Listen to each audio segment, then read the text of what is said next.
All right, hi everybody. Good afternoon, good evening from wherever it is you're joining us from. I can see quite a number of people are joining in already. Yes, welcome, welcome, welcome. This is the December edition of the Women Techsters Open Day, and it is the last open day for the year of 2023. Yeah, so we are thrilled, we are glad to have you all here. Thank you, thank you, thank you. Keep joining in. So we'll be using the webinar chat to convert. Kindly just let us know where you're joining us from, what expectations you have for this program. So introduce yourself, where you're joining us from, your country, and if you have any expectations for this webinar, just let us know what are some of the things that you're expecting to go home with, what are some of the things that you look forward to learning at this session, what are some of the things that, is going to be a take home for you. So we have all of our speakers on the call ready for you. So kindly use the webinar chat. We'd love to hear from you. We'd love to interact with you. So just let us know where you're joining us from and what expectations you have towards this program. I can see someone already. I can see Deborah from Lagos. Hi, Deborah. Good evening. So if you're joining us, kindly use the webinar chat and just let us know where you're joining us from, what expectations you have towards this session. I can see Fumi from Lagos. I can see Domitila, I hope I pronounced that right, from Nairobi, Kenya. I can see Adiola Bade just saying I'm joining from Ibadan. I hope I'm more enlightened on what to expect and how best to prepare for. That's really great. That's really great. I can see Mana from Egypt. One of our speakers is also from Egypt. I can see Sharon here saying good evening. I'm from Nairobi, Kenya. I can see Cynthia saying good evening. Oh, I can see Chidoba from the UK. Hi, Chidoba. Esther from Abuja as well. So please let us know what are some of the things that you are expecting as you're coming in from the program. I can see someone from Botswana. I'm very sorry I can't pronounce your name, and I would not want to murder it. I can see Alvana from Tanzania. So we'd just like to hear from you. What are some of the expectations you have joining in this program? I can see Sandra Angela from Uganda saying, I hope to do some training in tech through this platform. Oh, awesome, awesome. I can see Patricia from Freetown, Sierra Leone. So just let me know what are some of the expectations you have. Okay, Esther from Ocean, Nigeria says, my expectations from this webinar is finding my feet in this mirage world of tech. Okay, well, you are in the right place. You are definitely in the right place. So Chidara from Asaba says, this is my first time joining the open day section. I will like to know what it is all about and learn from the speakers. Oh, you are here to learn a lot. So I can see, I'm not sure again how to pronounce this, but you're from South Africa and you're really welcome here. So I can see Precious saying that I hope to get more enlightenment about the tech space. Well, you definitely get more enlightenment about the tech space. So welcome, welcome, welcome everyone once again. I would just like to say on behalf of everyone here at Tech for the Women Techsters team especially, would like to welcome everyone to this webinar. We hope that you are able to learn a lot. We hope that this serves as just a first starting point for you, even as you take the first step towards starting a tech career. Yes. And just give a bit of overview of the Women Techsters. So the Women Techsters Women Techsters is an initiative of Tech for Dev, and we have the aim to reach 5 million women in Africa before the year 2030. And we do this through our various programs. We have the Tech Girls Drive, which we recently did an advocacy program, carried out an advocacy program in October in commemoration of the International Day of the Girl Child. We had volunteers across Africa, and we're able to reach over 18,000 young girls in across 6 African countries. And we have the Women Techsters Open Day, which is where you are right now. And it is a program where you get to hear from seasoned women in tech who have gone ahead to begin tech careers for themselves so that you can get to understand what are some of the things that you need to put in place when you want to start a tech career. And of course, we have the Women Techsters Bootcamp, which is a 3 week training program where you get to learn about the various learning tracks that are available, and it's a starter course for you to understand what are some of the things that are needed for you to go into either cybersecurity, data science, product design, product management, and of course we have the Women Sectors Fellowship. It is a 1 year program, and it's divided into 6 months of intensive training and 6 months of job placement. And it is once a year, of course, and the program is currently ongoing. And of course, we have the masterclass, which is a much more advanced program for women who are already in the tech space within 6 months to up to at least 5 years. And we have facilitators that come in and give a deep dive session, usually holds for 2 days actually, as to the particular learning track. So we are glad to have each of you here, and we hope that you can learn a lot in this session. We have speakers already on the call who are ready to share from their wealth of knowledge. Without further ado, I would just like to hand over to my amazing colleague who is on the call, Olushola.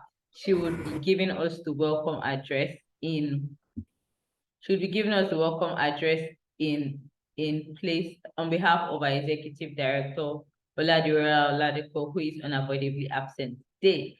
Hi, Shola. Good evening. Good evening, Aurelio. I just confirmed that you can hear me. Yes, I can hear you. I can see you as well. Okay. All right, then. Thank you very much, and good afternoon, everyone. Thank you for joining the December 2023 edition of our virtual Women Techsters Open Day program. We're elated to have you wonderful women from across Africa join us today to learn about how to pursue your interest in technology. I would also like to, welcome you all as prospective women techsters who are joining us today to learn about starting a career in tech through our Open Day program. I would quickly like to run through some highlights of our Women Techsters program. So last Friday, the 8th of December, 2023, we concluded the bootcamp cohort 3.1 program, which ran for 3 weeks and included beneficiary training, project work, and demo day. We're proud to announce that a total of 805 beneficiaries graduated, and we're excited and we're certified in their various learning tracks. This amazing opportunity was further extended to a new set of beneficiaries as a call for application for the bootcamp. Cohorts 3.2 went out in November and received over 7,000 applications from women across 22 African countries. After a rigorous screening process, 5 and 10 beneficiaries were admitted into the program and were set to receive training in data science and AI, product management, cybersecurity, product design, and software engineering in early January 2024.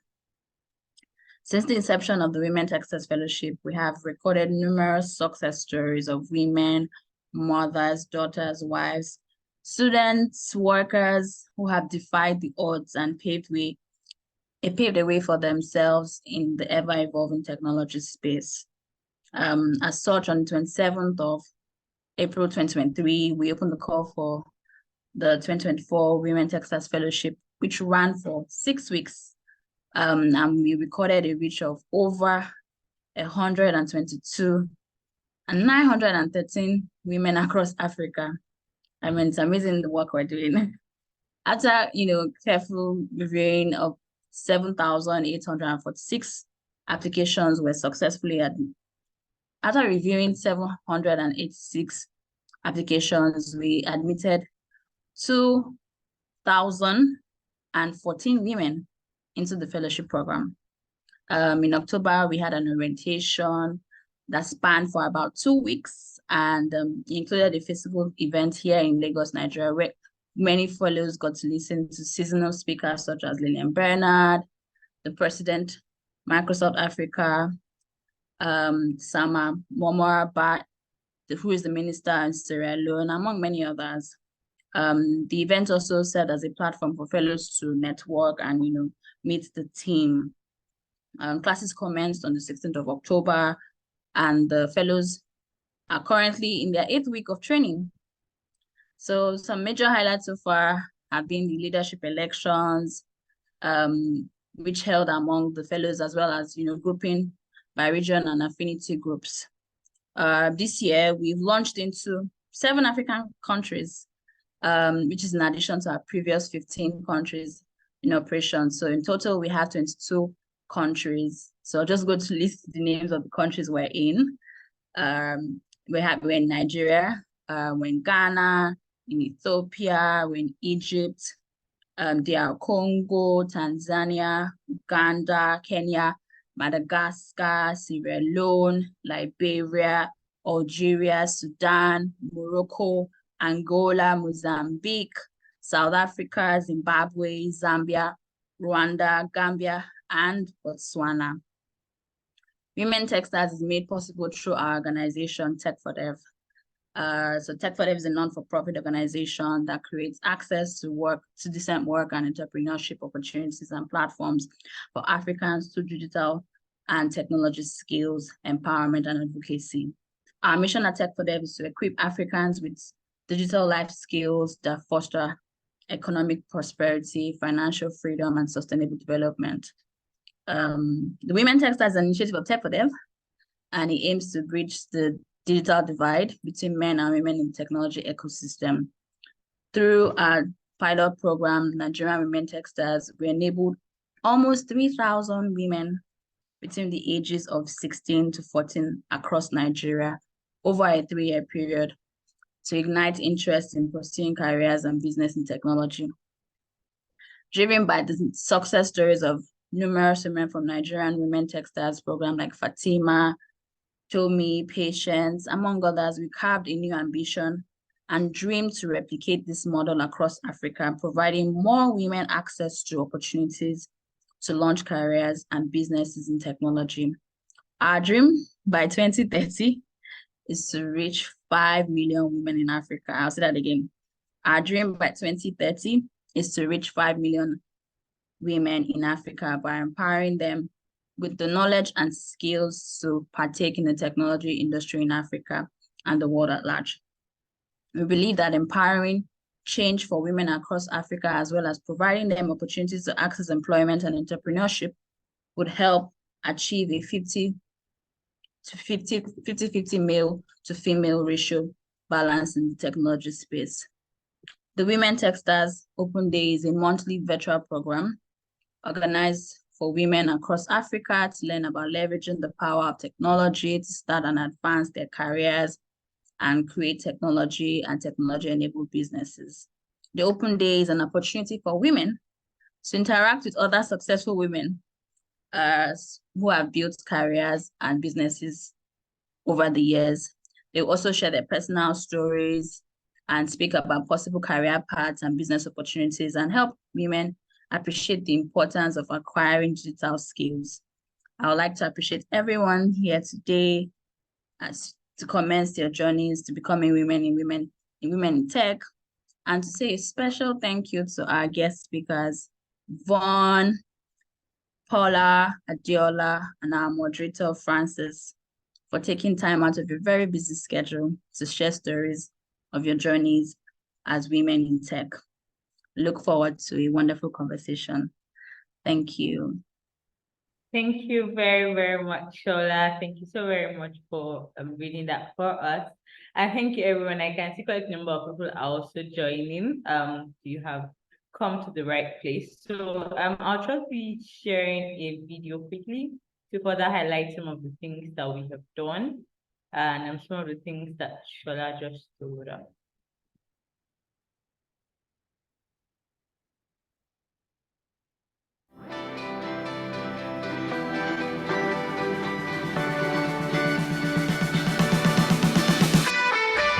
There's an African proverb that says that when you train a woman, you train a nation. When you train a woman has the ability to provide some sort of like 3x on ROI or whatever training it is that you give to a woman. If the training is meant to provide some sort of financial freedom, for example, for the woman, which is the case of the Women Techsters, we believe that women are able to then provide for their families, which then immediately also allows for the family's income generation to impact that of their immediate community or impact that of the nation. The problem we're trying to solve when we initiated the Women Techsters program is being able to bring women to partake within the opportunities that exist within the technology ecosystem and actually finding a balance, which is having more women join the ecosystem to be able to both partake of the opportunities and also be able to contribute to the industry. By 2030, we want 5 million women to be empowered with technical skills and use their skills to either start up their tech-enabled businesses, further their career in the tech space, or establish their own tech startups and tech-enabled businesses. Microsoft has been an amazing and fantastic partner. Just beyond supporting us with funds, has actually gone into supporting us, like giving us technical support, like donating Azure to us, donating licenses to us, and supporting us with other forms of software and hardware to ensure that we're able to deliver effectively on whatever program it is we're partnering on. Today is the Meet and Greet event that is holding in Lagos State. The Meet and Greet event is organized for our Women Techsters program beneficiaries to be able to have a physical connect. Because of the COVID-19, we're not able to have a physical meet-up. So most of our training has been carried out virtually, and we have women connecting online. Community building is very important to the Women Techsters initiative. It's a community that allows women to grow, women who haven't ever been in the tech space, to grow, encourage themselves, and just keep on pushing themselves to succeed. If I were to describe my experience in the Women Techsters program, Awesome. I would say it was phenomenal. For me, it's inspiring, mind-blowing. My experience at the Meet and Greet has been so beautiful. It was so nice to say, oh Amaka, you are Favor, you are Afsat. So it's been really awesome how that those you related with virtually, you're now able to put a face to the name. I've tried many things. I've tried to go for other classes and it just didn't work out. It looked impossible. At a point, I just felt maybe this is not for me. Tech for Development Techsters, Microsoft gave me the opportunity to see that it is for me. And it's a big thank you from this end. I'm so grateful that there's a platform like this that other women can join and scale up in tech. We're doing so much to see that women become better versions of themselves and go out there and explore tech. I thank Microsoft for their open hands, for believing so much in the girl child. I think the best way to appreciate these two wonderful organizations is by not stopping here. To any young woman out there who is trying to get into the tech space, I would say, believe in yourself. You can actually do it. Tech is not as difficult as people think it is. There are tons of career paths within technology that even have nothing to do with you writing a line of code. I mean, for example, there's product design, there's product management, there's data analysis, and amongst others. So I would say to every woman, believe in yourself. Whatever you think you can achieve, you can do it.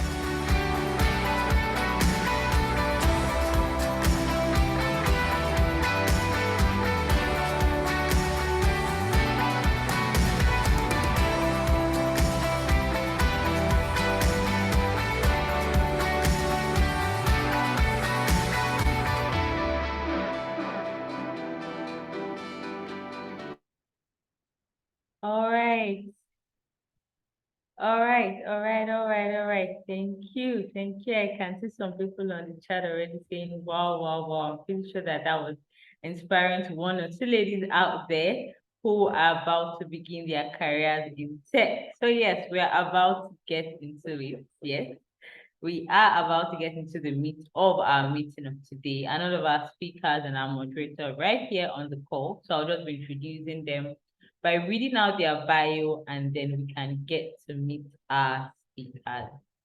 Yes, so I would start by reading out the bio of Paula. Paula Pomsi is a software engineer and a tech enthusiast. She currently works at Microsoft, and she has previous experience working with several Egyptian tech companies, where she learned a lot about technologies and leadership.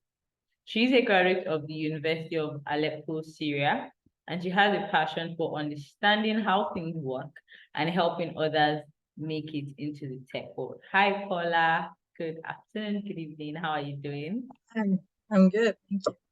Okay, glad to have you here. So I would quickly read out the bio of our next speaker, Adiola. Adiola Adeyemi is many things. A firm believer in providing value to lives and organizations, a team leader, businesswoman, Adiola has worked across high-performing business environments and cross-functional teams, including product, solution delivery, operations, and business intelligence. A graduate of economics from the University of Leeds, she currently works as a senior product manager at M-Copa. In this capacity, she uses data to improve business productivity and customer experience for customers to order and fulfill cash loans on the M-Copa customer app. She is passionate about service and volunteering, and part of our long-term goals is to enable young people ages 9 to 16 to learn basic and software skills before tertiary education. When she isn't providing solutions using technology, she enjoys taking evening walks, reading a good book, trying new recipes, and spending quality time with her friends. She also enjoys watching Mani play. Adiola currently resides in Lagos, Nigeria. Hi, Adiola. Your mic is your mic is muted. Sorry, I didn't realize I was supposed to unmute. Hi, everybody. Hi, nice to meet you, Hi, Adiola. guys. Thanks for Okay, joining. and to our wonderful moderator, Francis. So Francis Aporigo is a public speaker, tech educator, author and consultant, helping women, especially young moms, transition into tech, work remotely without compromising time with their young families. She is the founder of She Emerge International, a tech women support group and career development community. She is also the creative director of Aeonsoft Create Digital, Creativity on Box Academy, and provost of She Emerge Academy. In response to the dreams of working age, women who have lost most of their career privileges due to marriage, childbirth, relocation, and whose desire is to revive their skills, live financially free, and still be available to raise their young families, she founded She Emerge. What started out as a small community of women in Lagos, Nigeria, stretched into the public and beyond the nation of its birth. Francis is very passionate about helping moms just like herself find financial freedom by switching to the industry through non-coding tech careers and skills with which she has the privilege, which she has and has the privilege of training about 1,000 wonderful women over the course of 4 years. Founded in 2018, She Emerge has organized both physical and online events to successfully train women in business growth, digital marketing, copywriting, visual design, health, work-life relationship, switching careers into the tech industry, job sourcing, project outsourcing, and much more. To cap it all, Francis is the proud organizer of the recent She Innovates Africa Conference 2023, which brought together tech enthusiasts from across Africa for a conversation surrounding unique industry needs to learn, network, and collaborate in order to bring about innovative solutions for Africa.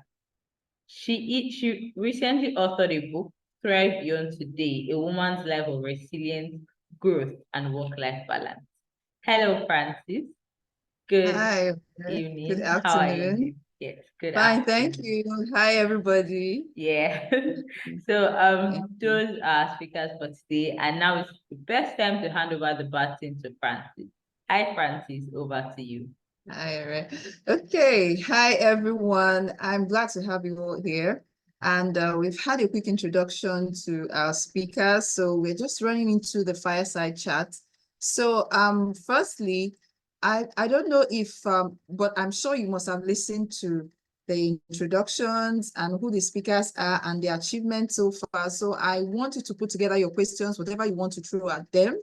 They are wonderful people, they are experienced. So for this webinar, it's not going to be all about everybody on the screen. We want to get it, make sure it's interactive and also giving room for everybody to express themselves. So welcome, nice meeting you, compliments of the season. And hello all the way from Lagos, and hello to everyone who is joining us here. Thank you very much, Ared. Thank you very much for everyone joining us in here. Nice to meet you, Adiola, live. Nice to meet you as well, Paula. So I'll jump right into it. Okay, Yvonne is not here yet. Hi. I don't think I've seen her. Yvonne. Hi Francis.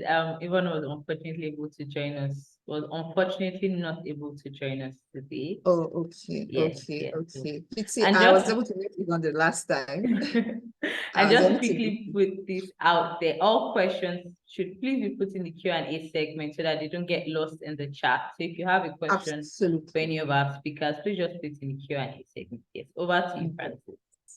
Yes, we have the Q&A session filling up already.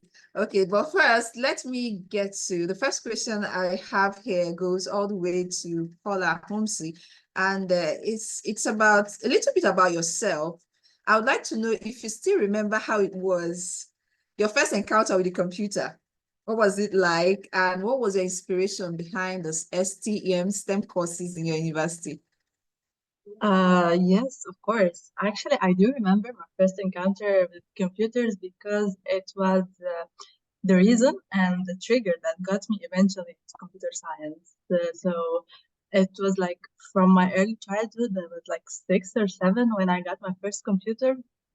And the thing I remember distinctively about it is that I used to break my computer like every week and so, trying to delete some operating system files, trying to free up some space or delete a game, installing a game, getting a virus. So yeah, I played with the computer quite for a time when I was a kid. So I developed this curiosity about this machine, which eventually when I was like 14, 15, I decided like, okay, so I want to continue understanding this device. I want to study it even more. And I remember that I decided to study computer science when I was 15. And yeah, I was lucky enough to get this opportunity, to get the chance to go to computer science university and complete my study. Okay, that's beautiful. So at least you started pretty early. Some of us actually found that interest after we had finished our university, and we're like, okay, there's something about tech that it aligned to me. And at the end of the day, we find ourselves here. And one good thing is that whenever you make that switch, it's always interesting, of course, and there's always something to learn from it. So I would like to know if you can describe what your work is like in Microsoft, what you do with them, and what your daily job activities are like, the language you code with, and what is software engineering all about for those of us listening. Thank you very much. Yes, of course. So the thing about Microsoft is you get to work on new projects every like a couple of months or every week, every year, sorry. So the last project I was working on, it was a shopping feature on Edge, the browser. We get to provide the user with this cool shopping experience when we try to compare prices and provide coupons, trying to get them the highest discount. But the thing I enjoy most my daily task is that even though I started as a software engineer at Microsoft, but my daily task doesn't limit me to the coding. Yes, of course, I do code and do use C# as a programming language, actually. But the thing is that since I'm a bit interested in data, but I didn't have the opportunity to go in deep in data science. But after working with Microsoft, I got the opportunity to play around with the data.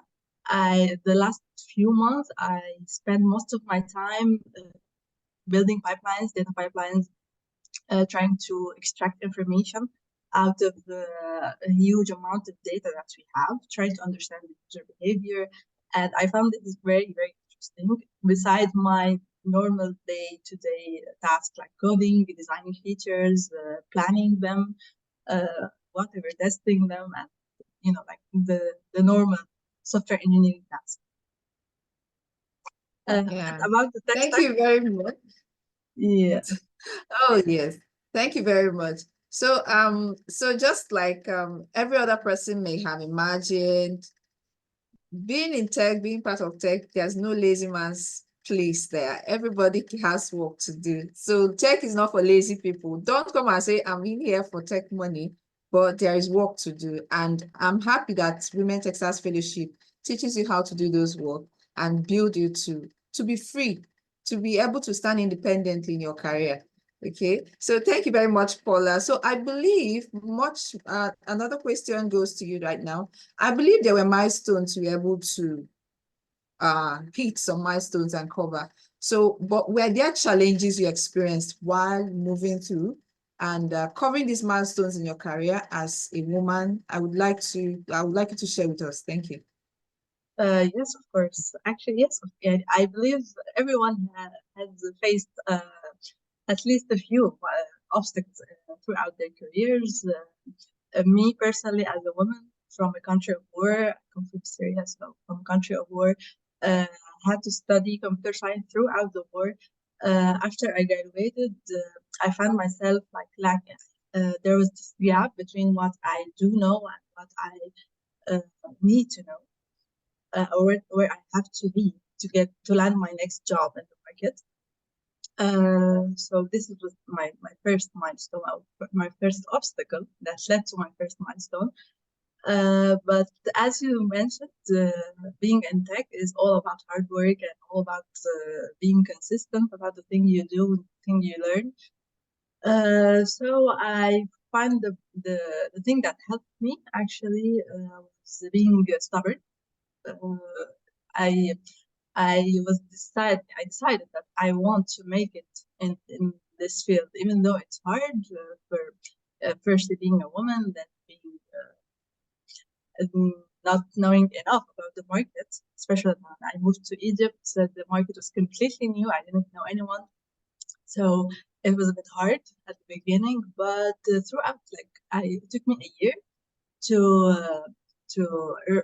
freshen up my knowledge, thanks to the millions of resources online. Like all the universities now, like Harvard, Stanford, MIT, all the experts online now are sharing the knowledge, whether on YouTube, whether on their own platforms. There are lots of resources that helps me and can help anyone boost their career, even though regardless of what kind of education they had at college. Of course, it's important, but it's not everything. At least this was my case. So yeah, I think this was the biggest milestone in my career where I boost my knowledge so I can land my first job and I can start moving on with my career. Oh, thank you very much.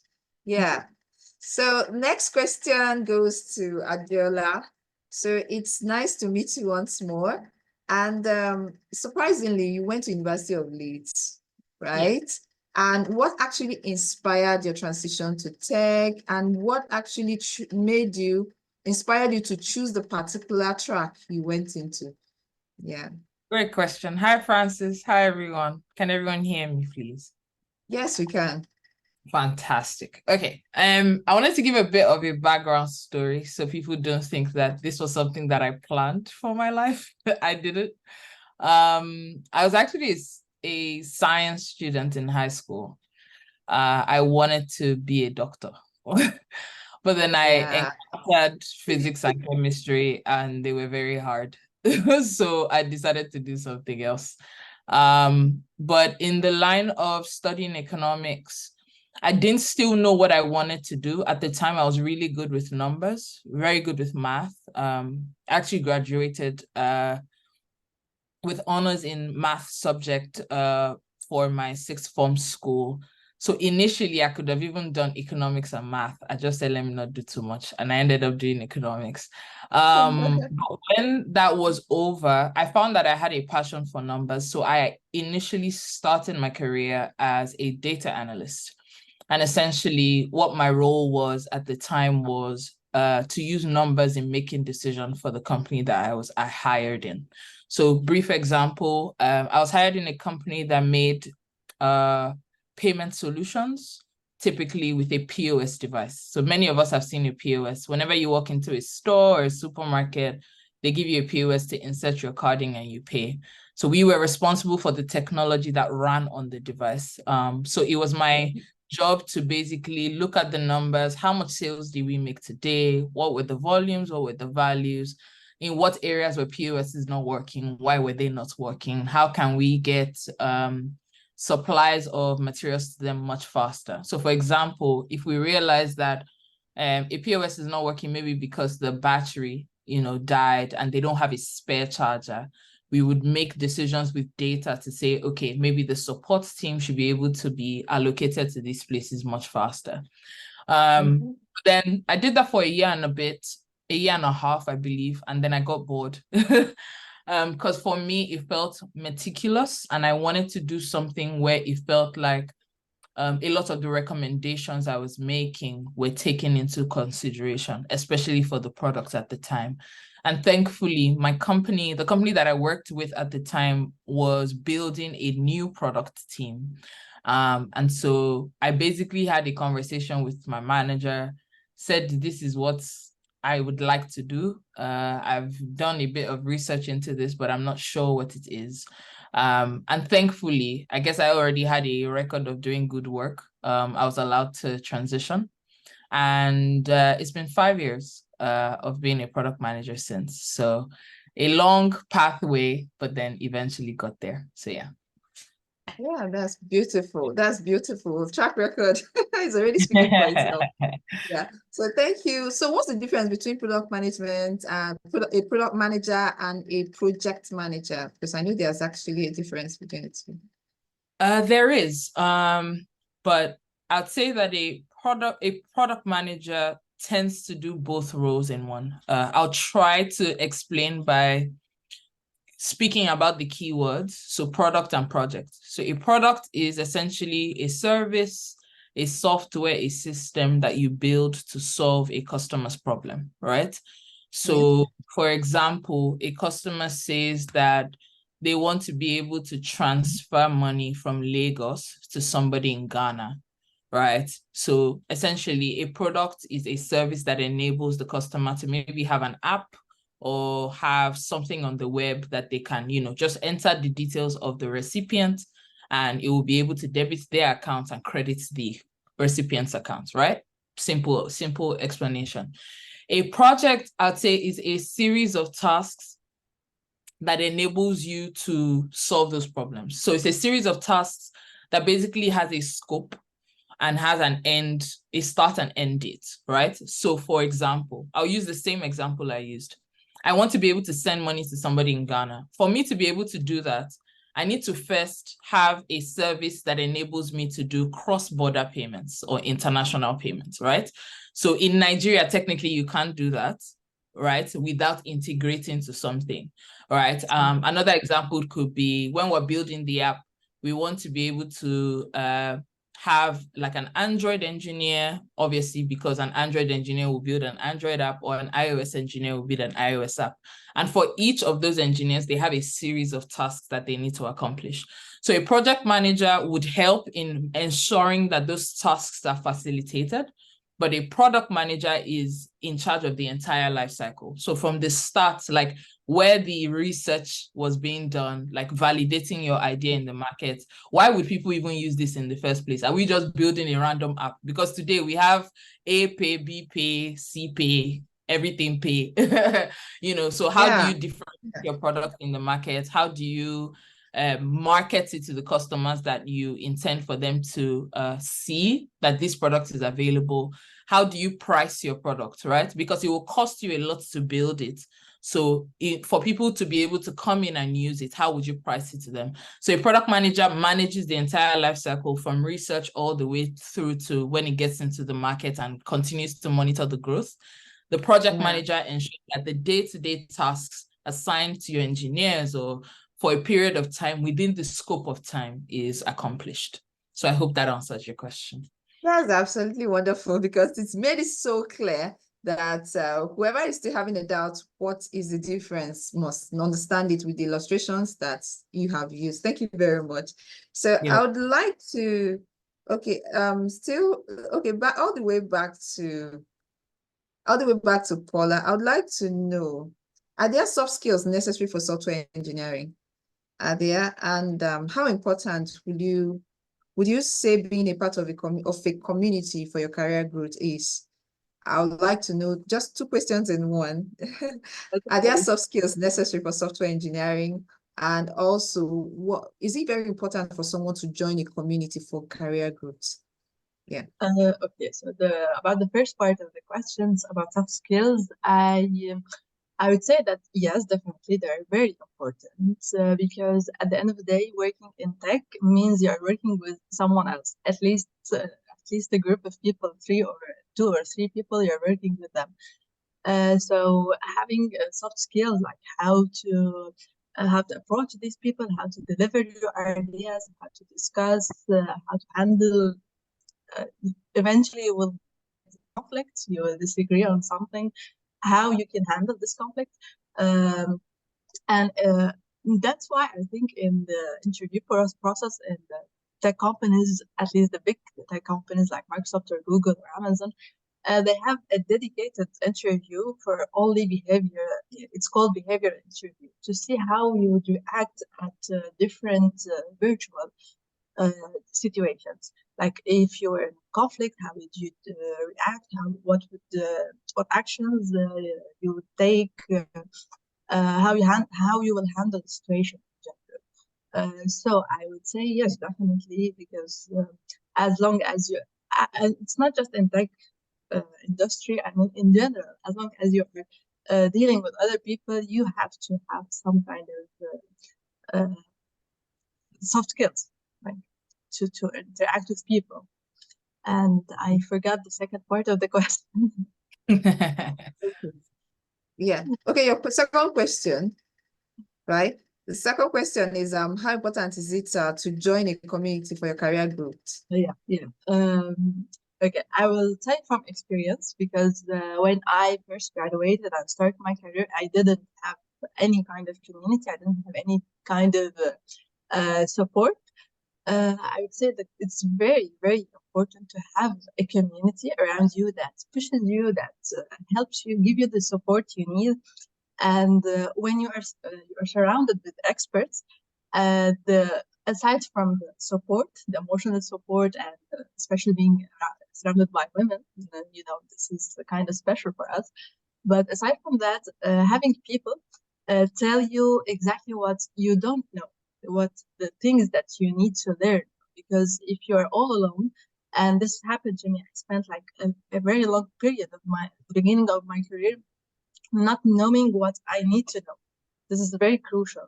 But when you are part of a community that all of them are tech women or expert in their field, it would help you a lot. It will let you know what are your weaknesses, what are your strengths, and help you believe in yourself, because this is also a problem. Like a lot of women in tech, especially, tend to doubt themselves, tend to not being sure if they will make it into this industry, which is like 90% of them are men. So having this support is crucial for our career. It will definitely boost your career a lot.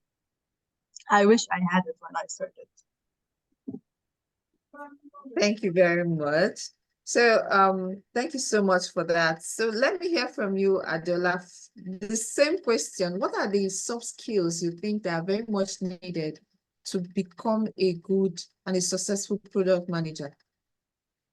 Very good. I'm going to just go off the back of what Paula said, because she was absolutely correct. And maybe just elaborate a bit more. Soft skills are essentially people skills. So they're not limited to you being a software engineer or product manager or project manager. They're essentially needed for life, right?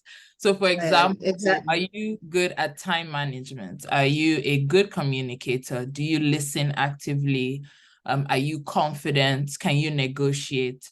Random example, if you go to the Maasai market in Kenya, or if you go to a market in Nigeria and you want to buy something where bargaining is allowed, if somebody tells you the price of this item is $1, if you don't have negotiation skills, it may not have cost $1. They may have inflated it because they saw that you looked really good, which is a good thing. But if you're not able to negotiate, then you end up paying more. And then somebody else is like, no, I can't buy it for $1. I need to buy it for 2 cents, right? And they'll get it, So they're essentially life skills. So whether it's leadership or problem solving or the way you articulate yourself, are you confident? When you walk into a room, do you put your head down? Are you able to speak up? Are you curious? One of my favorite qualities in like anybody is the ability to be inquisitive, like ask questions. You can never get tired of acquiring knowledge, right? So there's nothing like a stupid question. I'm one of those firm believers who just knows that, if there's something you don't know, something you want to be sure about, ask the question. And you find that maybe somebody else was thinking about it, but was too shy to say it. So yeah, all of those things, your work ethic, time management, very essential, not just for your role, but for life. So yeah. Yeah, that's wonderful. Thank you very much. So it extends across every scope of life, every aspect of life. So so with that, I would like to know, while you transitioned to product management and all the activities, I'm sure there were milestones, at least there were points you knew that you have successfully left this stage to the other. So what were they, and were there challenges you overcame while you were growing? Let's hear from you. Thank you. Great question. Yes, there were many challenges. Because I got used to looking at numbers every day for a year and a half. So you can imagine what that was like. I was pretty good at it. And so going into a field that you know little to nothing about, and you don't necessarily have a coach on it, because in real life, when you are given a job and you're given experience, there are goals attached to it. At the end of the first 6 months, you're going to have a performance review.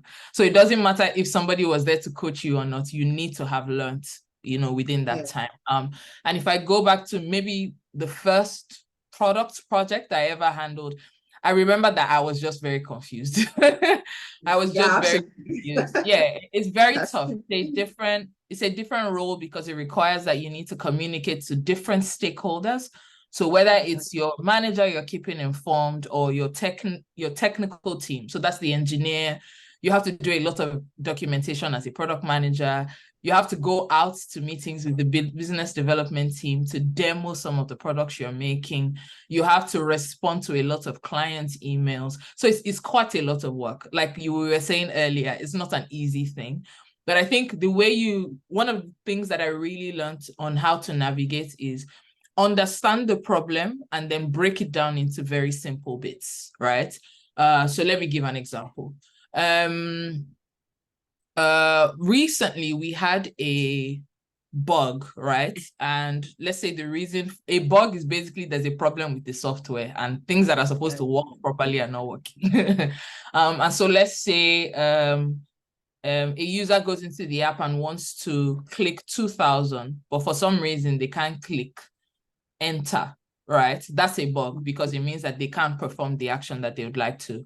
Now, the way that I will communicate is that as a product manager is different from the way that a developer will communicate it. Because to Paula, for example, who's a software engineer, she's like, oh, I know what's wrong. And she just clicks a button and then that's fine. But somebody in a support team, customer support team, that is getting complaints from customers, somebody calls them and shouts on the phone, like, are you crazy? Why is this not working? Why do I have this app on my phone and it's not working? There are different ways that they can communicate that problem. So once you, as a PM, once you hear those kinds of things, you have to learn how to articulate what the problem is and break it down to the teams that require to solve it. And you also need to learn to, for the lack of a better term, communicate well to your customers, let them know that you care about them, you're emotionally, there's a word that I can't remember right now.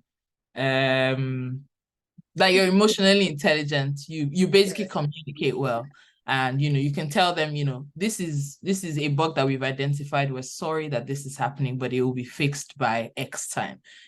Once there's good communication and you're able to break down a problem, it basically helps you grow much faster. So yeah, those things. Yeah.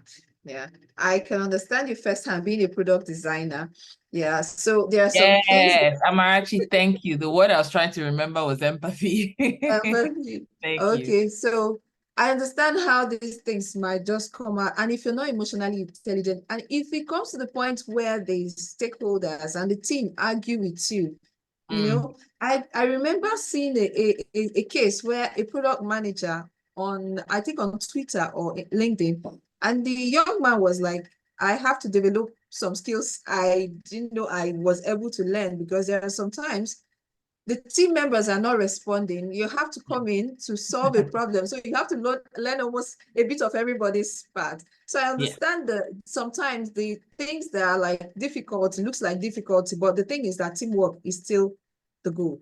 Yeah, teamwork is very much supportive and help relieve you some kind of stress. Thank you very much. So all the way back to Paula, I would like to hear, so now that we have heard your experiences and your achievements and how it's like walking through the journey, your career path as a software engineer. So a lot of ladies are trying to kickstart their journey into tech. So what would you like to say to them and as an encouragement? Okay. There are a lot of advice to give, but I want to share one personal experience and then tell them one thing.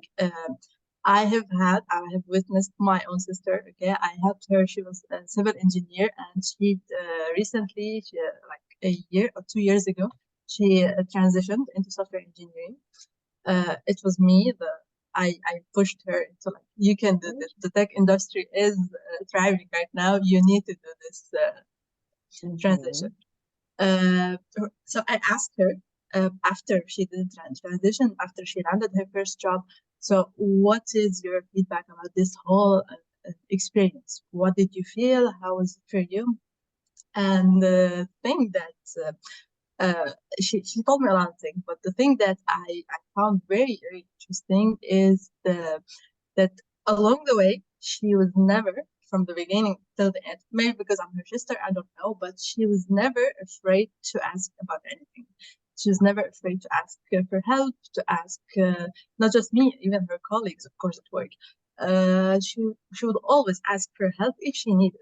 Of course, she would try to do everything herself, but when she needs help, she will ask for it. And this is actually what helped her boost her career. Like, now she's about to land her second job. Okay, and yes, and she actually aced her first job, even though she didn't have any previous knowledge about coding. Like, the first time it was 2.5 years ago when she wrote her first Hello World program. So the thing that I would like to say is always ask for help, because it will definitely boost your career, help you like advance really quickly in this field. And it's one of the things that I love about this field is that we're all the people in tech, they're always there for each other. Men, women, doesn't matter. Whenever you ask someone, you can just reach for anyone on LinkedIn or their personal profile and ask them about anything, and they will be there. And there are a lot of platforms for mentoring, online initiatives like Women Techsters, a lot of other platforms that is specifically designed to help people who are kickstarting their career in tech. So take this opportunity, seize the chance, and ask for whatever you. Don't be afraid. Yeah, thank you very, very, very much. So that's so encouraging. I wish the time I decided to transition to tech, I had someone say that to me. Because it was all about, Frances, come and take this course. Come and take this course. I had to go. I said, okay, hold on. Let me get some room. I just had my twins then. So I had to get some time off work and then go and start learning one, two skills. So at the end of the day, it's always beneficial. And you're hearing from the horse's mouth. This is not just, oh, I'm not going to stay here. So I'm going to hear from Adela. What do you have to say, like a final word? Because some people are asking questions. So is it for the money? Did you transition for the money? Was money paying your bills, or was it stressful? All that. So I just want to hear what's the thing you're going to tell them right now. What's this all about? Because I saw somebody's question in the Q&A and I was just wondering, how do I answer that? I think that we need to learn to set goals like realistically. Typically your first job won't pay you how much you technically want, right? But what should your goal be, right? If I say I want to become a PM, what is the goal? Is the goal that when I join the company that I'm able to help them launch at least one product, or that the profit for this product should be X? In fact, sometimes you can say, I want to be able to launch it. Because sometimes we tend to think that failure is a really bad thing. No, failure is a learning curve as well. At least you've been able to learn from it, right? So what are your goals for wanting to get into this field? A lot of people are distracted and think, well, it's not a thought. Tech does pay well, right? But you have to be good to get paid well. So you need to ensure that you build the necessary skills that enables you to stay in that job, that enables you to scale, right? If I get in as a software engineer or a product manager or a product marketer, in the next 2 years, my personal goal for myself should be, I should be able to acquire enough skills to move to maybe a new company, maybe become the team leader in my team if I'm staying at the same company, things like that. I think that it's usually more important to be more goal-oriented, and then you get to a place where you've acquired experience, your skill set is very clear, where it gets to a point that even before you get to interviews, people literally recommend you, right? I'll give an example. During the COVID season, for many firms, right, and most of us are on LinkedIn, so you probably can relate to this. For many firms, they had to let go of their staff. But you would find that for most of those firms, their managers or the company in itself advocated for them in getting better jobs. Why? Because they were good at their jobs. So I've seen situations where a manager would say, oh, Francis, I'm sorry that we have to let you go, but I'm going to ensure that you get a new job in a new place. And you find those managers maybe writing you recommendations on LinkedIn or writing a post and adding your CV. That is PR that you need without necessarily doing all the work. Exactly. Yeah. So yeah, be more goal-oriented in your first couple of years, I'd say. Your 1 to 3 years, be very goal-oriented. Once you've achieved the skills, the experience, everything that requires to propel you to the next level, then you can start thinking about money. And you can start negotiating and, stating exactly how much you need. Yeah, but skills are very important. Yeah, skills are very important. Yeah. Who would want to pay you for not doing your job? Please. Exactly. Please, Exactly. Let's be honest to ourselves. So there are so many other things, they've mentioned soft skills. I just want to chip this in. They've mentioned a lot of soft skills that will help you to grow your career. But there's this other one I've been seeing recently, and a lot of people rejecting their staff or laying people off because they attended a meeting and said nothing. It's common among us Nigerians. We have this thing about respect your senior, respect your elders. So when you're in the midst of people that look like your elders, don't say anything. Hear them out and don't even contribute. Nobody's interested in that little thing you have to say. But it's now biting back on people that are having that mindset. I still saw it on Twitter some days ago, and the guy was like, someone he recommended someone for a job, and they went for the interview, they accepted the guy, and next the guy called him back and like, we're not going to work with this guy because we went out together either to have lunch or something, and he said nothing. Then another occasion was a lady was involved. She was employed. Shortly, she was called back. She was returned, and the HR called her. They called back the HR company that recommended her that they can't work with this person because throughout the meeting she said nothing. And when she was asked to say something, she said, "Yeah, I agree with what they said." So, what contribution are you bringing in? What are we paying you for to sit down and agree with us? Then we don't need you in our system. Then the third one was actually someone I actually recommended, and the person went for an interview. And after the interview, they returned the person. And I know the person has this skill, but they said she wasn't confident enough while she was responding to questions. So things like this, don't overlook them. Be confident. Yeah, we've spoken about this. Adela mentioned it, Polasty mentioned skills like that. So you shouldn't just underestimate what you already have.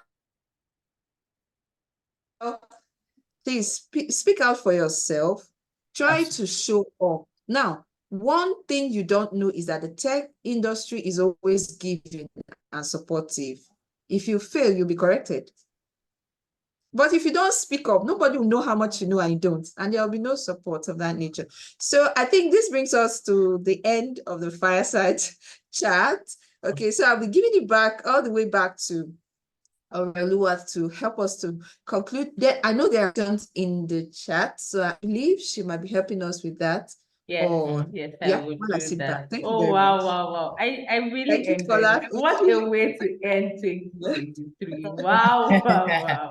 Wow. Thank you so much, Paula. Thank you so much, Adiola. Thank you so much, Francis. This was a You're really wonderful welcome. conversation. I learned my notepad is full. I've been writing this. And I know that ladies on the call also, I'd just like to hear from you. So far, how has it been? Have you been able to learn something? I'm pretty sure you have been able to learn something. I can already see people talking about how informative and enlightening this session has been so far. Like it has really, really been. And I especially like how conversational it has been so far, because it's more like I'm sitting down with my big sisters, just learn and, just get some insights as to how to go about. So awesome. So, and thank you so much, Francis, for helping us to manage time. You have given us more time to answer many of the questions that we have. So I will just be taking over on the Q&A session, because I can see that some of the questions have been directed to some of our speakers personally, and then there are also some general questions. So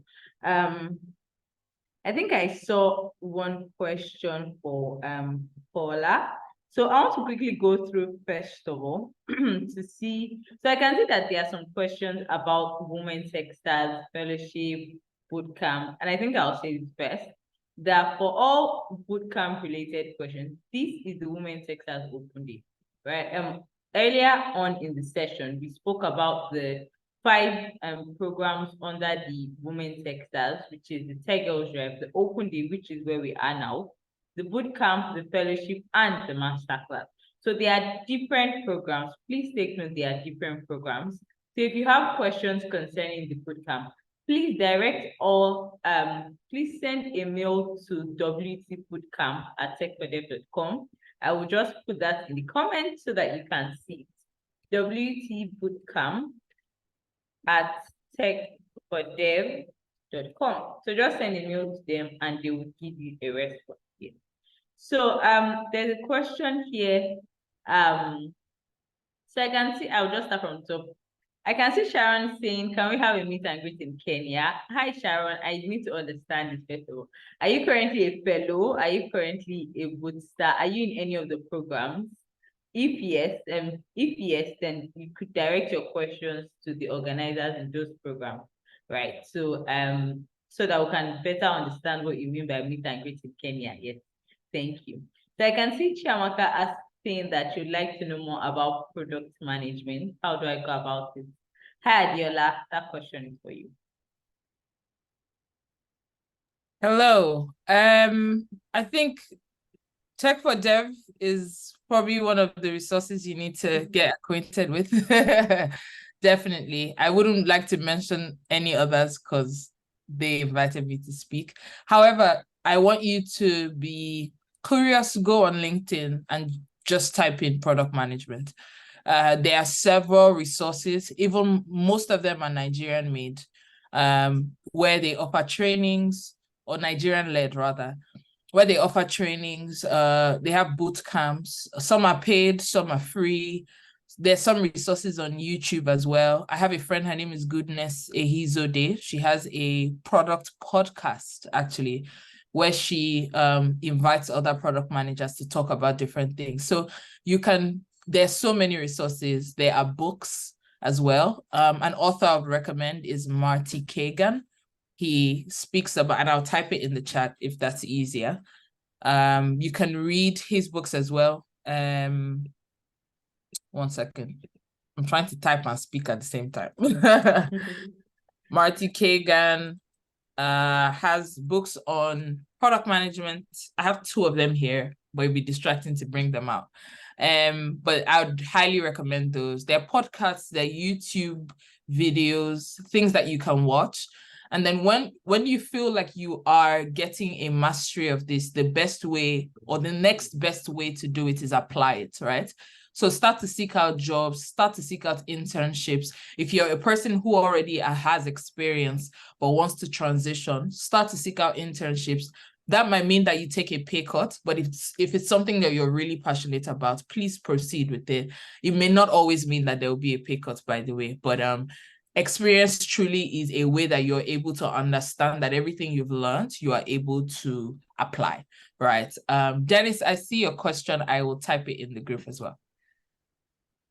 All right, thank you very much, Adiola, Awesome. for that question. Thank you very much for answering that. So, hi, Paula, I can see someone is asking, is it possible for someone who enrolls in a software development class to study for 3 weeks? That's the question. Then there's also a question I'd just like to piggyback on. It says, I want to ask if there is a prior need for data analysis.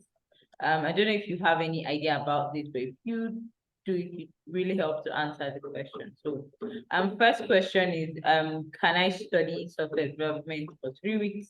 And is there any for prior knowledge of data analysis before commencing a training in it? Over to you, Paula. Okay, so 3 weeks. Okay, so the thing is, it's a good start. Definitely, you should start with some short-term goal. You need to get yourself involved in the technology, the programming languages, but usually to get your first job, you need to put like a few months at least of knowledge, learning. It doesn't have to be. You can involve in a boot camp, of course. I think boot camps are good because they kind of use the immersion way of learning. You spend like hours a day learning. This is a great way, but also you need, I think, to open up. As Abiola mentioned, on YouTube, you see other courses, you develop yourself for a bit, and then also start try to apply for internship. Internship are the best way to learn, but you need to build some experience first to be able to land your first internship. So it's a very good way to start, but it needs more and more work. And usually in the software engineer, in the tech industry in general, there's no time to stop learning.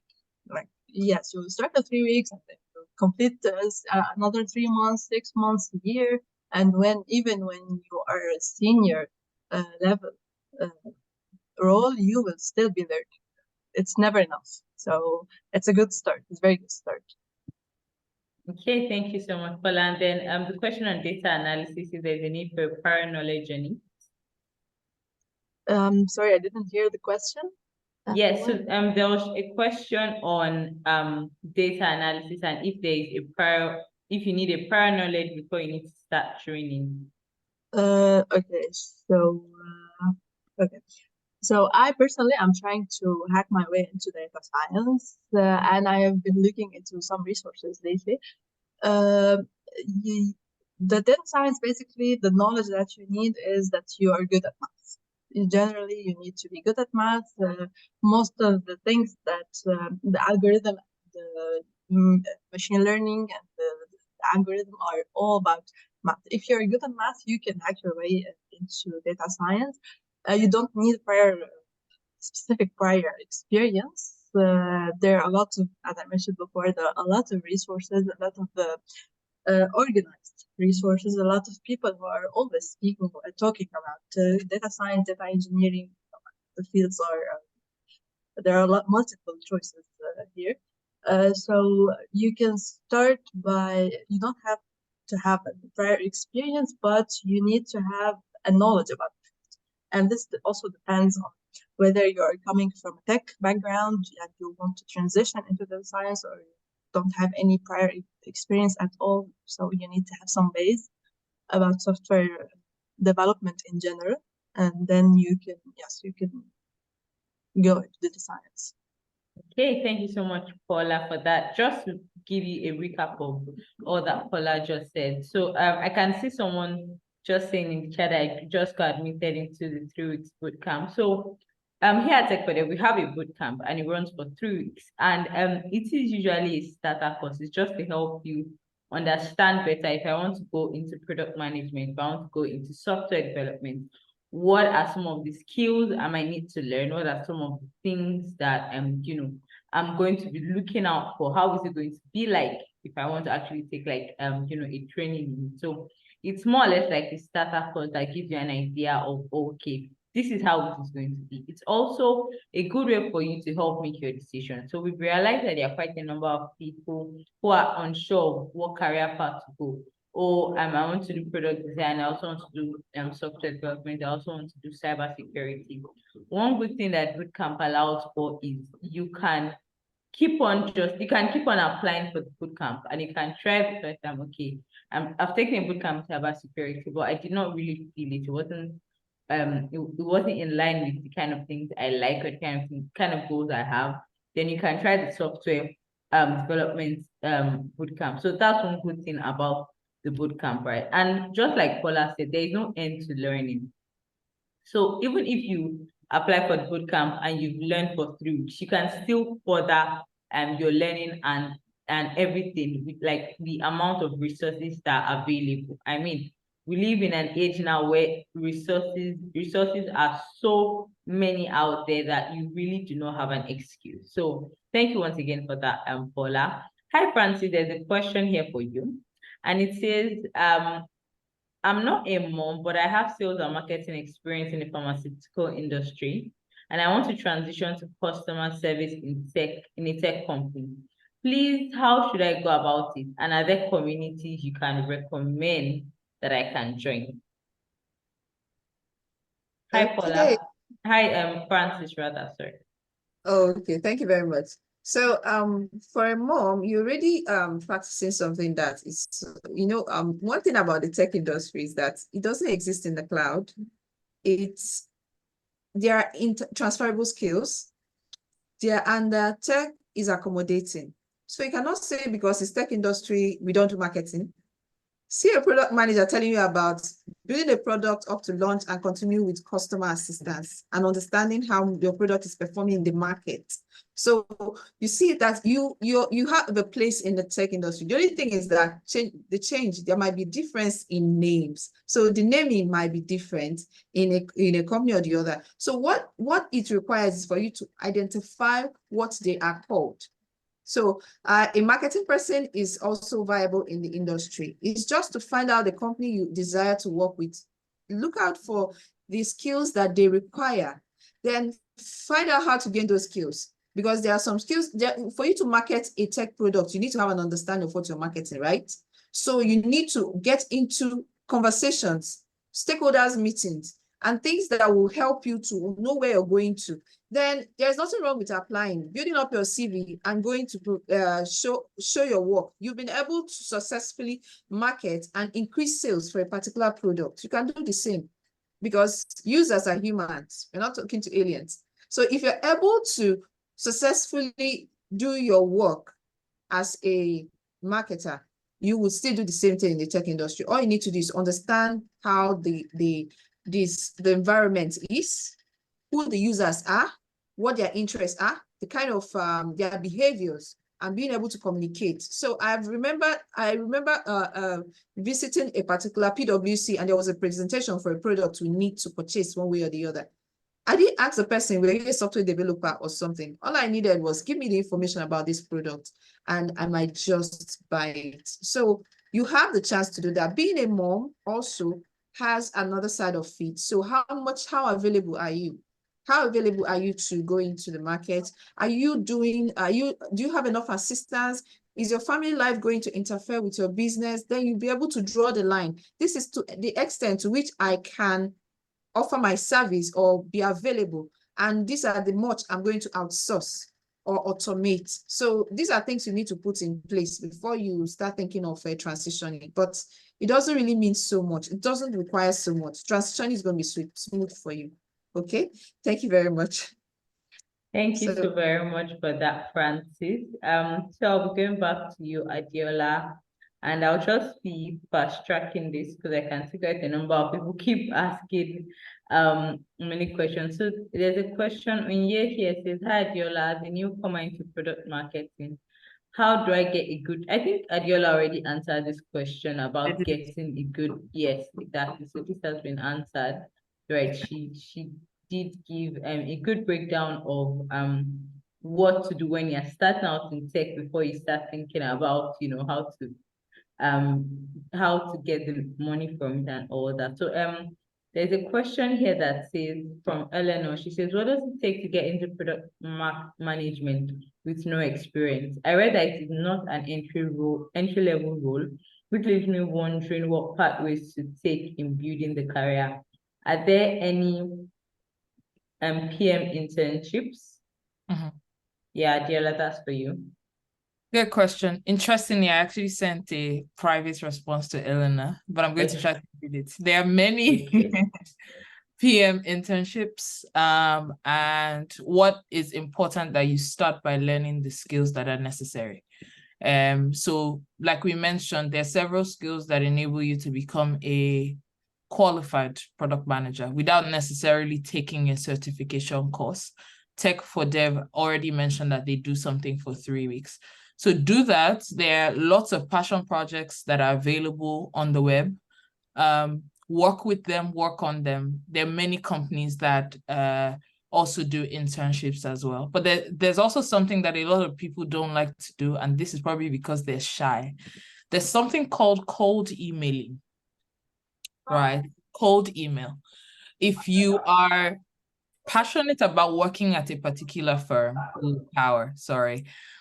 if you're passionate about working at a particular firm and it's a place that you really want to join and you feel like your goals fit and you have the skills, send an email to the HR or send them a cold email on LinkedIn and introduce yourself. Hi, my name is Eleanor. Hi, my name is Adiola. I have skills in XYZ. I'm a graduate of X. In the last 2 months, I was able to do XYZ. I'd really love to be a part of your company, even if it's for an internship for 6 months, right? So sell yourself. A ton of people get their opportunities just by putting themselves out there. I mean, there are lots of people who are trying to get internships or jobs in general. So you have to make sure that you are at the forefront. And what are you doing differently, right? Do you maybe tweet about product management, the things you learn every day? Do you write about it? I remember that when I started out in product management, I actually started to write a blog, you know, because I enjoyed this so much and I really wanted a thing that would outlive me. So I built I forget what it's called now, but it's I don't know what's going on with my brain. There's something that people basically blog on, and most people still use it today, actually. Pardon? Did somebody just try to help me? No, it's not WordPress. It's one of those really popular ones. People still use it today. If I remember, I'll put it in the chat. Pardon? Is it Medium? Medium, yes. Thank you, Oti. So I have a Medium account. I remember that I used to write about like product launches, things to do when you want to launch a product. It can seem very simple, but trust me, your resources are helpful to many people. Somebody might be Googling someday and your resource comes up and they're like, who is this person? I'd like to have a conversation with this person, and then that could be your big break. But if you don't sell yourself, it'll be hard for people to get to know you. So yeah. Okay, thank you so very much for that, Adiola. Just before we let you go, I still saw one other question directed to you. It Okay. says, hi, Adiola. Do I have a chance to become a data analyst if I'm not good with numbers? And just to piggyback on that question, there's someone here who would like to know how to go about starting their career in tech after learning the skills needed. So it's basically, I already have the skills. How do I start? What next? So yes. I feel like the first question was a little different. Do you mind repeating that one? Yeah, so the first question says that do I have a chance to become a data analyst if I'm not good with numbers? Oh, okay. Oh, that's a very good question. And maybe Paula should add to this. I don't think there's any skill that cannot be learned. Trust me, even the people not everyone who does software engineering today even finish school, right? Talk more of, a necessary skill. So I don't think that there's anything too hard to learn. And data analysis for the different companies that you work in starts at different levels. For some, it might require some coding. So you use R or you use SQL. SQL is SQL as well. For some, it just requires that you know how to write macros in Excel. The way that I became a better data analyst was by watching YouTube videos. So we tend to not take advantage of the things that are already available to us. If you have data or you have access to internet, trust me, there are many things online. You can learn a whole series of Excel functions on YouTube. And it doesn't mean that the people who are experts don't forget. So sometimes if I want to group something in Excel and I don't remember, I just YouTube it again, watch a quick video, and then go back to doing it, right? So I don't think you can't work as a data analyst because you don't like or you don't enjoy math. I think you just need to be goal-oriented. Like, I really want to learn this thing. I want to become a data analyst. Again, find a community of people who are able to support, help. You can ask as many questions as possible, and give yourself time. I think some people try also to, if I've learned this in 3 months, I should be able to do this in 3, give yourself time to learn and to be able to apply the things that you've learned. I forget your second question. Sorry. Oh, all right. yeah, that's fine. So there's a just let me look for it again. No worries. So the question was about how to go about starting a career in tech after you've learned a skill. So it's more like, I've learned the skill. How do I go about starting? What next?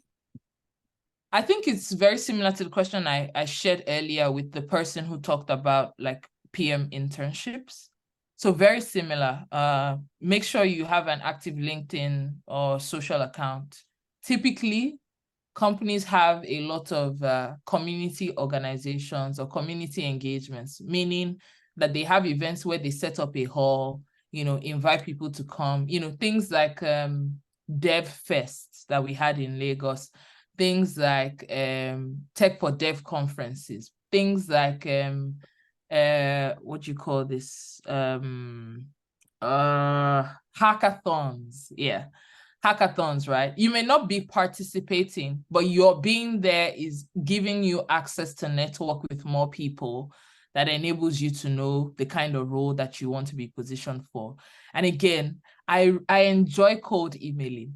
It's nothing to be shy about. You are the one who needs a job, right? So you need to be able to talk about the skills that you have and never be shy to do that. The first one may be terrible. In fact, you may not get a response.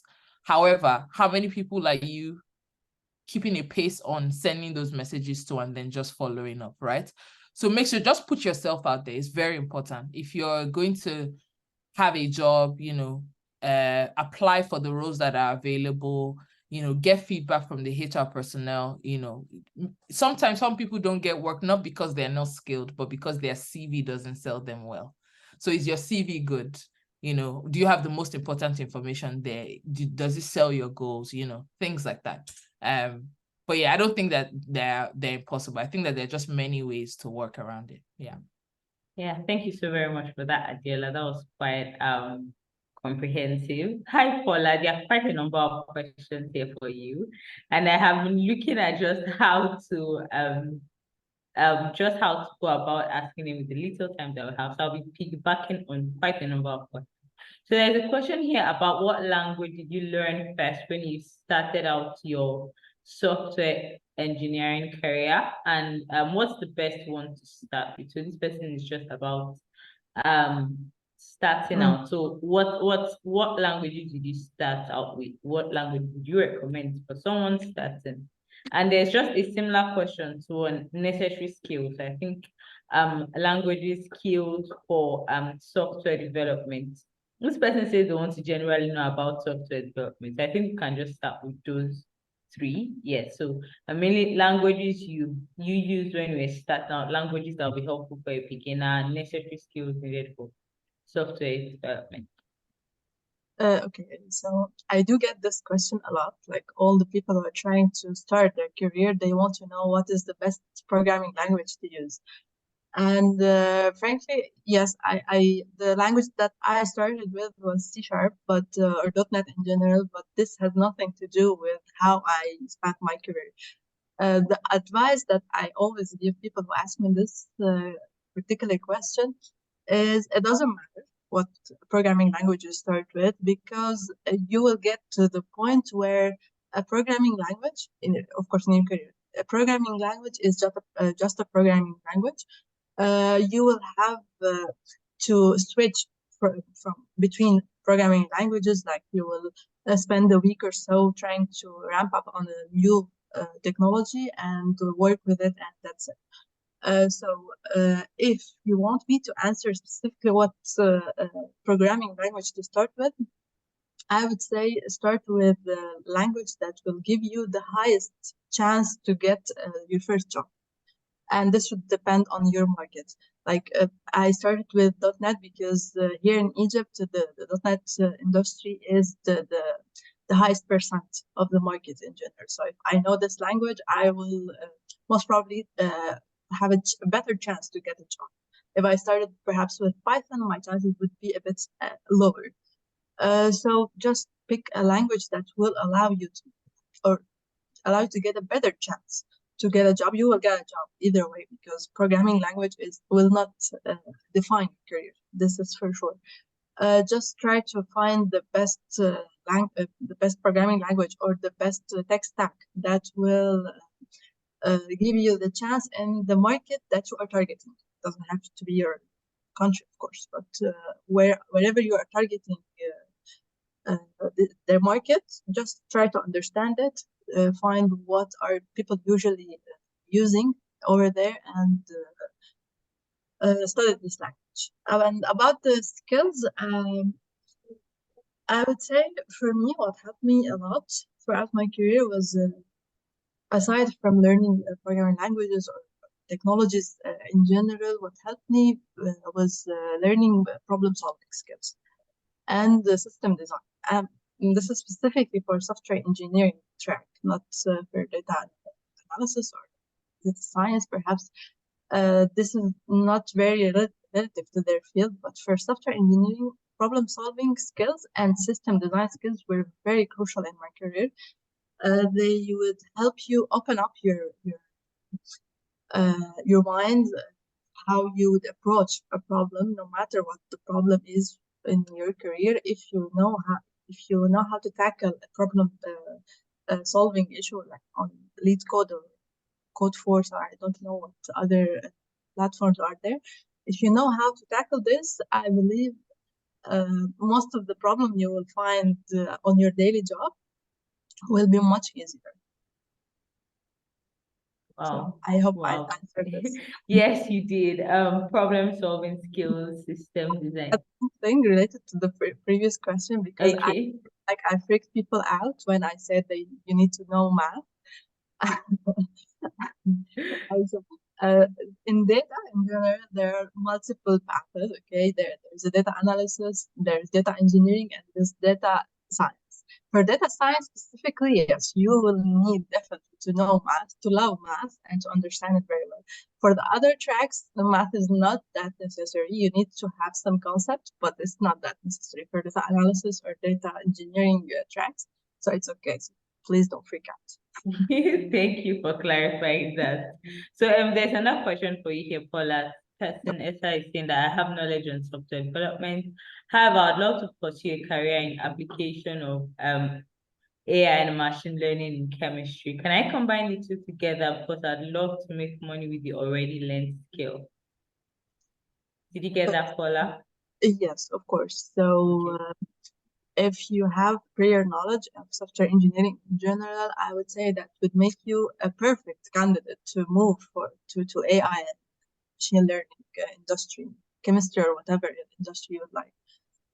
So it would help you, of course, but it would also need to work on your skills.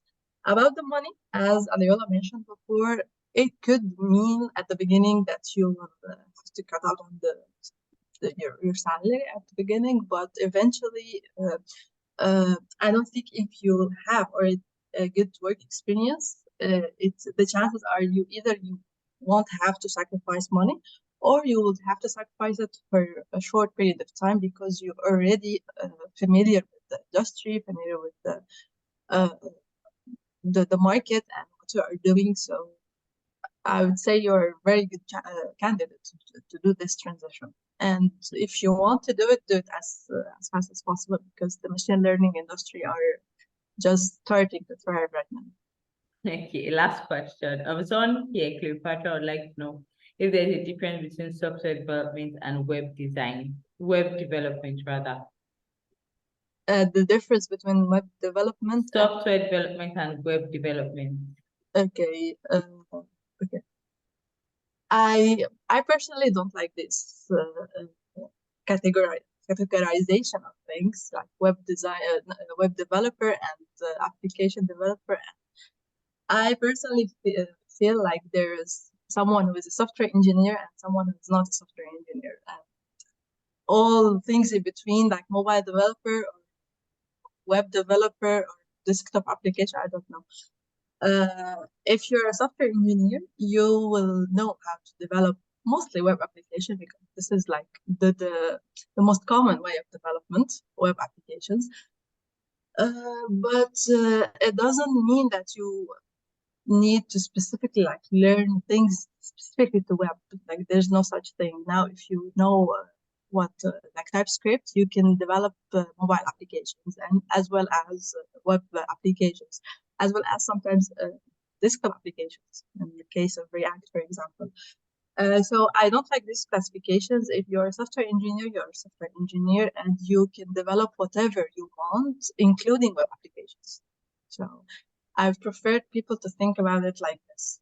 And it will get you much more opportunities if you're calling yourself a software engineer, to get you a lot more opportunities rather than calling yourself just a web developer. Why would you do that if you have the skills? Like you know JavaScript or TypeScript, you can develop whatever you want. It's all about the concepts. Hey, thank you so much, Paula, for that. That was quite insightful. Yes, thank you. So hi, Francis. We have quite a number of questions also for you. I can see you've been answering some of them. Thank you so very much for that. So there's a question here that do I require any special skills to start out as a product designer? And just to piggyback on that, how do you realize what part of tech fits you? It can be quite confusing and difficult fitting into the right field. Okay, that's beautiful. So actually you need to understand what appeals to you, where your inclinations are. So I started designing as a kid. From 8 years old, I started designing, creating graphic designs and drawing things, coloring, because I'm born into a family of designers. Actually, my father is a graphic designer. So I grew up seeing a lot of creativity and the logical thinking involved in appreciating art. So my daddy would take us to art houses, shows, theaters, and all that. So I love creative and performing arts. So I knew when I was in university, I studied medical parasitology and entomology. So I knew I was going to research industry. At the end of it was in my final year that I told.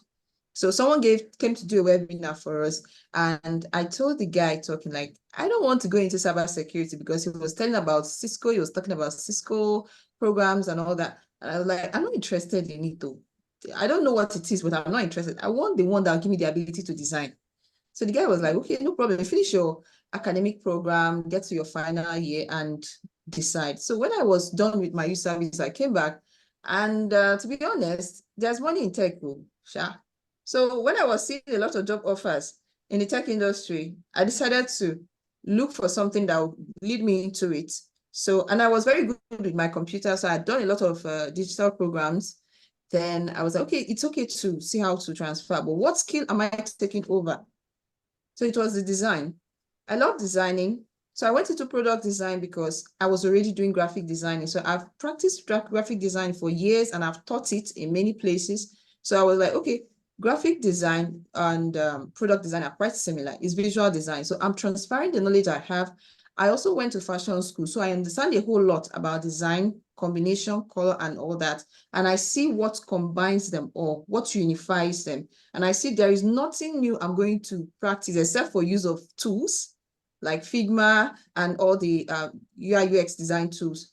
Then understanding research, psychology behind people's behaviors. So all these things were very interesting to me. So it was easy for me to transition, bringing in the skills I have. So it wasn't hard.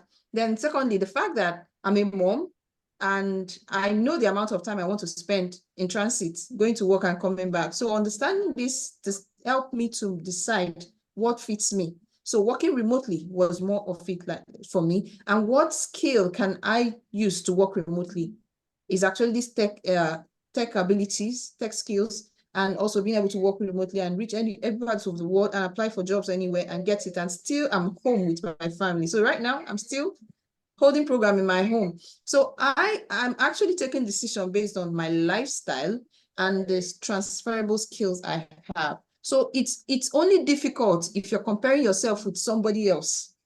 Someone else has a different lifestyle and I have a lifestyle and I have goals and values I want to uphold and goals I want to reach. So these are the things that are driving my decisions. Thank you very much. I hope that answers your question, please. Thank you, Francis. It definitely You're does. And I welcome. hope for the person who asked that to understand better. So there is a question. I think I'll just merge these two questions together. There was a question you had not answered about if you require any. Okay, I think you answered now. Special skills to start out as a product designer. Any special skills to start out as a product designer? And there's a question here about how can an art student and tech enthusiast end up in a STEM related course?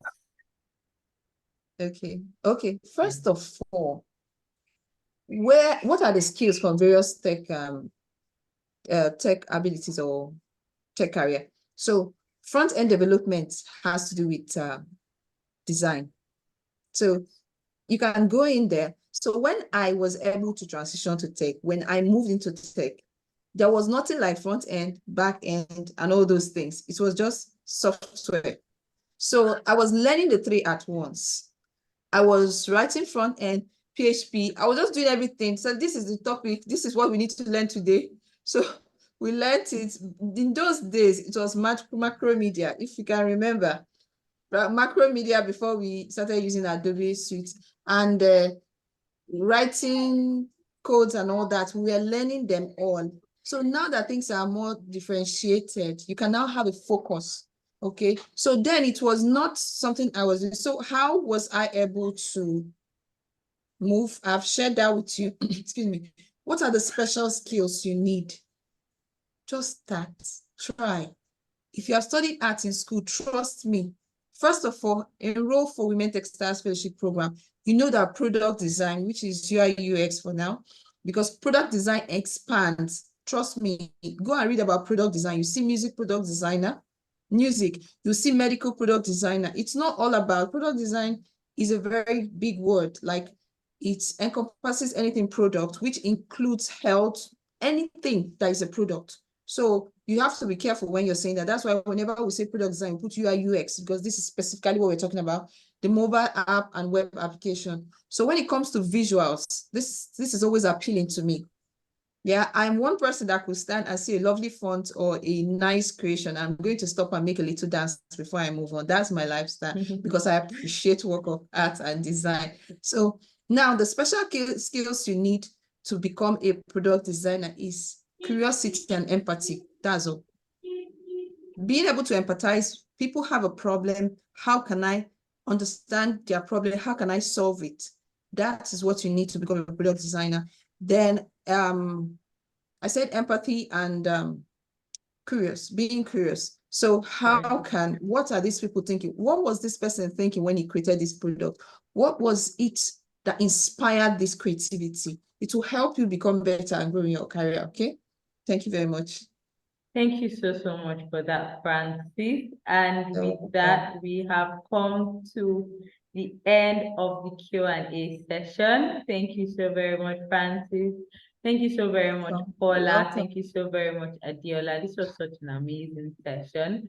And I know that you learned a lot as much as I did. I'm just like to, and so I'm posting the LinkedIn profiles of all of our speakers for you to follow them, network with them, connect with them. Quite a number of them have spoken about the importance of putting yourself out there, having a social media profile such that I think Adiola made mention of cold emailing. And so it's very, very important that you actually network and follow them all on social media. So we've gotten to we are nearing the end of today's session, and I know that it has been a wonderful session so far. And I'd just quickly like to address a question I saw that kept popping up on the Q&A section about the Women Techsters Fellowship. So the Women Techsters Fellowship is a 1-year program that runs in 2 parts, 6 months of training, intensive training, and 6 months of internship. So application goes out just once every year for that. And in order to ensure that you know about when the application goes up and all that, you have to be following us on social media. The social media and TechPodF social media links have already been posted on the chat. So please make sure that you check it and follow us. So I hope that I've answered all the questions that people had as concerning that. We have come to the picture side. Yay, yes. So I like to say that for events like this, it's always good that we have something for the gram, right? Something that you can post to say, oh yes, I attended the Women Techsters Open Day and I learned this, I learned that. This is actually one of the ways that we should build yourself, right? You attend webinars and events like this where you get to learn more about technology. You get to hear from seasoned experts who have gone ahead to start their own career and have and can just help better understand how to chart a course in tech. So if you'd like to be a part of our pictures, kindly raise your hand and I will promote you to a panel session.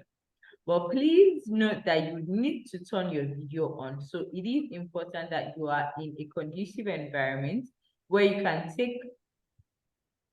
turn your videos on and it's not so noisy. So if you would like once again to take pictures with us, kindly raise your hand and I will promote you to the panel session. So I am promoting some persons already. If you're in the panel session, please just turn your video on and get ready for our pictures. I'm promoting. I hope that you can still see me because it's literally no power. I was just going to ask that if you're still on the call. I'm here. Glad to know you're still here. So we're rounding up already. I'm promoting quite a number of persons. I'm yet to see them in the panel session. Please, if you have been promoted to the panel session, kindly turn your video on so we can take pictures. Where are the people I'm promoting to the panel session? Okay, if you've been promoted to the panel session, please just join in, turn your video on. I'm promoting quite a number of people, but for some reason, I can't seem to see them on my panel session. Okay, so I can see some people will be joining the webinar as panelists. Okay, all right. So want to have more persons in the panel session. We'll take our pictures and then be able to post on social media. Hi Molayo, are you ready for our picture? Yes, I am. Okay, all right. So let's just have more persons in the call and then we would take our pictures. Please, once you join the final session, kindly turn your video on and give us the brightest smile that you have. Yes, so I've promoted quite a number of persons. Okay, I can see some of them on the call already. If you've been promoted to a panel session, please just turn your video on. Let me just promote 2 more persons and then we are good to go. All right, okay. Can some more people joining in? Awesome. This is great. Once you're in the final session, please kindly turn your video on so we can see your face and then we can take very nice pictures with you that can be shared with the world.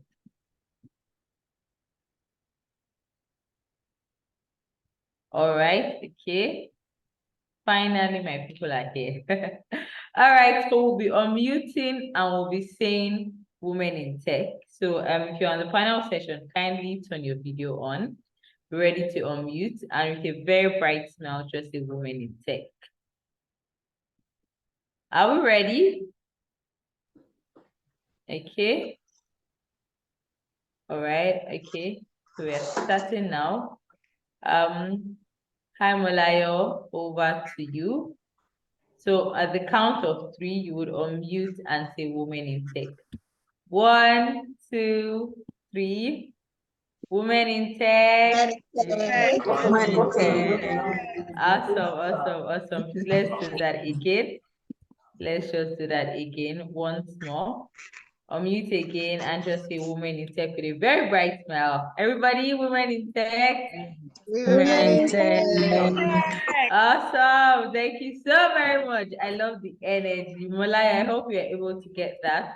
Yes, I was. Thank you. Okay, thank you. Thank you all so very much once again for coming for the Women Techsters Open Day December edition. I mean, this is an amazing way to sign out of 2023. This is such an amazing way to sign out. Okay. Sorry. Was the picture taking already? Because I dropped off. Oh. In error. Yes. See, that's the thing with internet struggles. Sorry about that. Do you mind if we take another one? Yeah.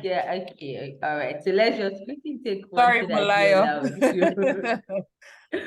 Okay. So Malaya, please let's just take a few more just so everyone is captured in as well. So again, we'll be saying women in tech with as much gusto and as much energy that we have.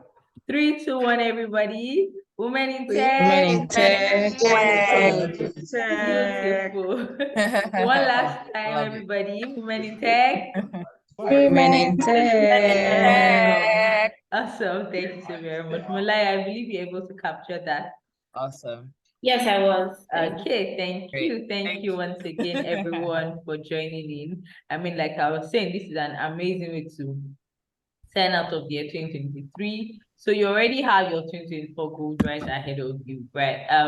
To everyone who has questions about the Women Techsters 3.2, the Women Techsters Bootcamp cohort 3.2 classes would be starting. You should have gotten the information about your classes, but classes will be starting next year. And if you unfortunately did not get in, the good news is we have bootcamp happening every month, so you can always sign up once again and ensure that you get into the bootcamp. Please make sure you're following Tech Forever on all social media platforms so that you get to know when we have new opportunities out there waiting for you to grab. Thank you once again, Paula. Thank you once again, Adiola. Thank you once again, Francis. This was such an amazing session. Quite a number of beneficiaries on the call are talking about how amazing it was. I know I learned a lot. Thank you so very much for honoring our invite. And thank you to everyone who stayed till the end of this webinar. We appreciate you. Thank you so very much. Bye from our end. We have officially come to the end of the Women Techsters Open Day December edition. Thank you very, very much, everybody. Goodbye. Goodbye. Bye, everyone. Thank you. Bye. Adiola, you're muted. I can see you. Bye, Bye. Bye. Bye. Bye, guys. Bye, Bye, guys. Bye, everybody. Paula, Adela, Thank you. Well everyone. done. All right. Well done. Bye-bye. Check for them. All right. Bye. Thanks, guys. Bye. Bye.